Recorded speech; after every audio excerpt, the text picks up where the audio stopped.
comme lors de la présidentielle, on l'a déjà dit, troubler le jeu. Dans une tribune publiée aujourd'hui par le journal Le Monde, Jean-Luc Mélenchon, l'ancien ministre socialiste, propose d'interdire le Front National. Il y a, dit-il, une hypocrisie qui consiste d'un côté à l'ostraciser et de l'autre à le subventionner comme les autres.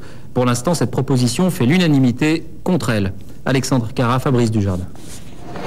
Jamais un parti n'avait tant mobilisé. Mobilisé, oui, mais contre lui. Depuis près de 20 ans, le Front National ne cesse d'agiter la vie politique française. Aujourd'hui, Jean-Luc Mélenchon, ancien ministre de Lionel Jospin, relance le débat en réclamant l'interdiction pure et simple du FN.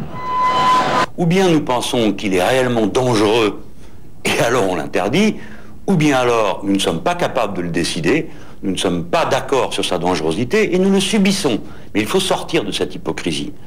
Jean-Marie Le Pen réagit à sa manière, sans oublier de réclamer au passage l'interdiction du Parti socialiste. Je ne me crois pas obligé de lire toutes les divagations de ce socialo-bolchevique, mais je crois qu'il est un petit peu excité. Je ne sais pas pourquoi, peut-être a-t-il une crise d'hémorroïdes à la suite des élections présidentielle.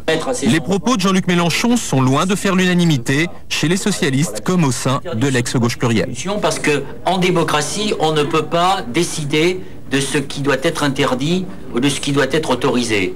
Quand vous avez 5,5 millions de Français qui votent pour un parti politique, vous ne pouvez pas faire comme si cela n'existait pas. Du côté de l'UMP, on critique une méthode pas très démocratique. Le débat d'idées ne consiste pas à bâillonner l'adversaire, il consiste à convaincre les Françaises et les Français que les solutions que propose le Front National ne sont pas de bonnes solutions pour la France.